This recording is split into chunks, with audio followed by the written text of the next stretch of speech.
راستوں کے تعین کے حوالے سے معاہدہ طے پا گیا۔ ایرانی وزارت خارجہ کے ترجمان اسماعیل وقائی نے تصدیق کر دی، کہتے ہیں مشترکہ اعلامیہ حتمی شکل اختیار کرتے ہی معلومات فراہم کی جائیں گی۔ یہ معاہدہ صرف ایران اور عمان کے درمیان ہے، امریکہ اس کا فریق نہیں۔ آبنائے ہرمز میں عدم تحفظ کی بنیادی وجہ امریکہ کے غیر قانونی اقدامات اور مداخلتیں رہی ہیں۔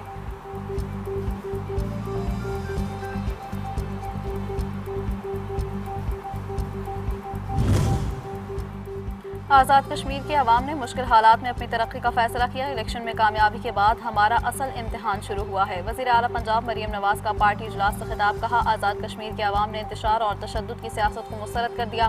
ملک بھر میں ہر ترقیاتی منصوبے پر نواز شریف کا نام لکھا ہے۔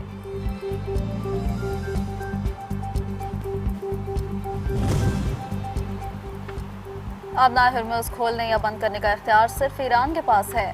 ایران کا آبنائے ہرمز سے متعلق امریکی صدر ٹرمپ کے بیان پر سخت رد عمل۔ نائب وزیر خارجہ کاظم غریب آبادی کہتے ہیں ایران امریکہ کی دھمکیوں یا طاقت سے مرعوب نہیں ہوگا، مذاکرات دوبارہ شروع کرنے کا ابھی کوئی فیصلہ نہیں ہوا۔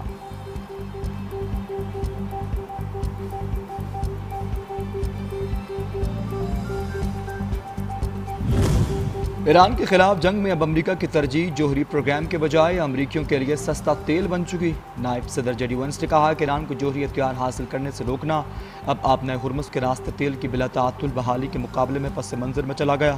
اب جنگ کا محور آبنائے ہرمز کا کنٹرول ہے۔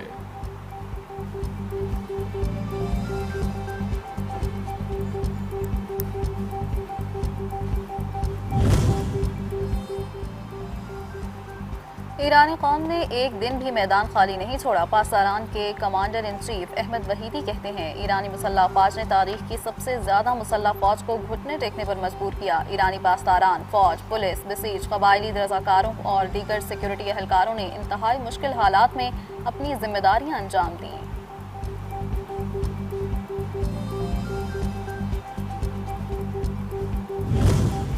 ایران نے اپنے ہرمز میں ایک اور MQ-9 ڈرون تباہ کر دیا۔ امریکہ کو $1.30 کروڑ سے زائد کا نقصان اٹھانا پڑا۔ حالیہ جنگ کے دوران امریکہ کے کم از کم 45 MQ-9 ریپٹرز ڈرون تباہ ہو چکے۔ ایرانی میڈیا کے مطابق ایران نے اپنے ہرمز میں 2 ٹینکروں کو زیر سمندر ڈرون سے نشانہ بنایا۔ ایران نے جنگ میں پہلی بار ٹینکروں کے خلاف زیر سمندر ڈرون استعمال کیا۔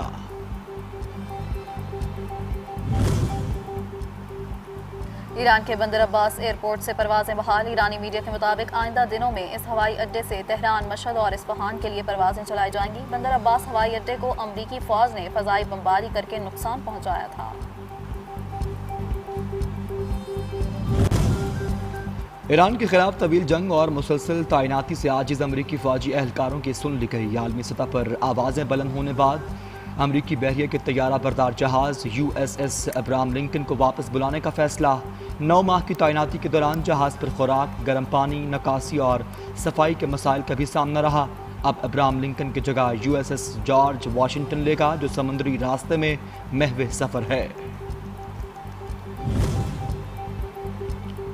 یوم آزادی پر سابق فوجیوں کے اعزاز میں استقبالیہ۔ پاک فوج کے ریٹائرڈ افسران اور جوانوں کی شرکت۔ فیلڈ مارشل عاصم منیر کی ویٹرن افسران فوجیوں سے ملاقات۔ سابق فوجیوں کی گراں قدر خدمات کو خراج تحسین، کہا سابق فوجیوں کا قومی استقامت میں کردار قابل تحسین ہے۔ سابق فوجیوں کا سیکیورٹی چیلنجز سے نمٹنے میں مسلح افواج کی حمایت جاری رکھنے کا عزم۔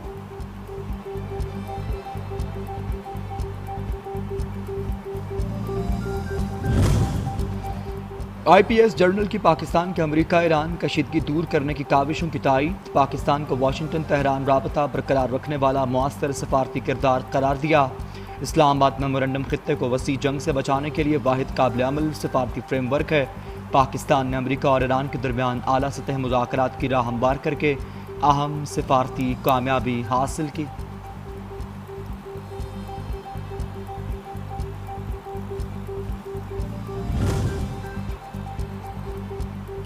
امریکی خارجہ پالیسی کے ماہر ڈینیل مارکی نے پاکستان، سعودی عرب اور ترکی کے درمیان بڑھتے تعاون کو اسلام آباد کے لیے اہم کامیابی قرار دے دیا۔ کہا کہ پاکستان کی علاقائی عسکری اور سفارتی اہمیت میں اضافہ ہوا۔ بھارت نے مشرق وسطیٰ میں خصوصی تعلقات قائم کرنے کے لیے اربوں ڈالرز خرچ کیے، جو ضائع ہوتے دکھائی دے رہے ہیں۔